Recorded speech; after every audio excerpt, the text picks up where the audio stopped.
92.3 WTTS.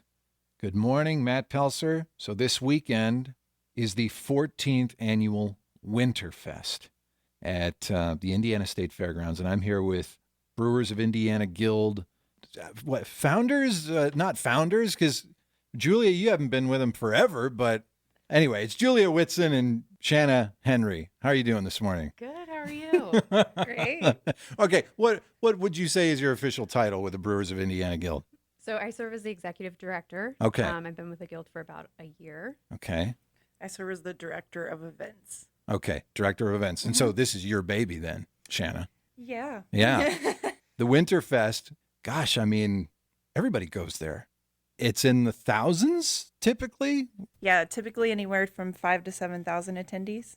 This is nothing but Indiana breweries? All within Indiana. Okay, but Over 85 breweries. and you don't just hit the breweries in Indianapolis, right? They're all Correct. represented, but Yes. okay. All the way from South Bend to Evansville. Whoa. Okay. All right. So they all come to town for this and we can sample. That's what this is. And so, Julia, if I could ask just some basic details. We've already said that it's Saturday, February 11th. We already know it's at the Indiana State Fairgrounds. Fill in the gaps for me.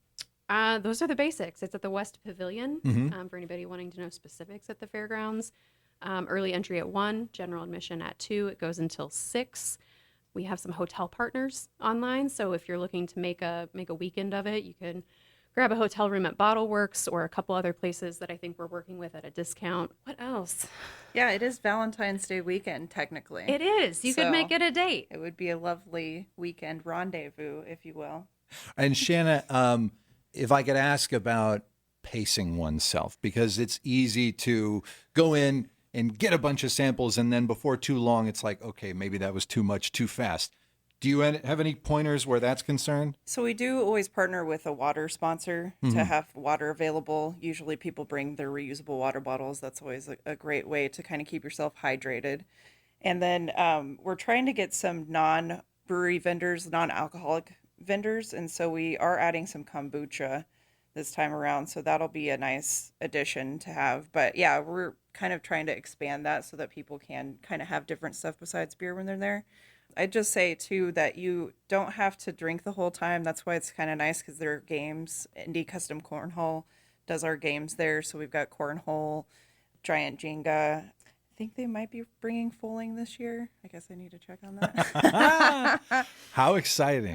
Yeah, so that can kind of keep you from just going straight at it. And then we also have some really great vendors, local artisans and nonprofits that both will have different booths everywhere, so you can kind of get some really great local goods. Okay, and Julia, how do we get in? Where do we get tickets? You can get tickets online right now at drinkin.beer/winterfest. So it's like drinking beer. It's like drinkin.beer without the G. Drinkin.beer/winterfest. Correct.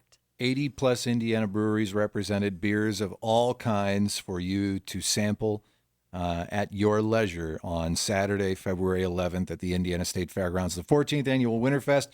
Shanna Henry, Julia Whitson, thank you so much for your time, and I can't wait to show up, hopefully early. We can't wait to have you. Yeah, thank you so much for having us.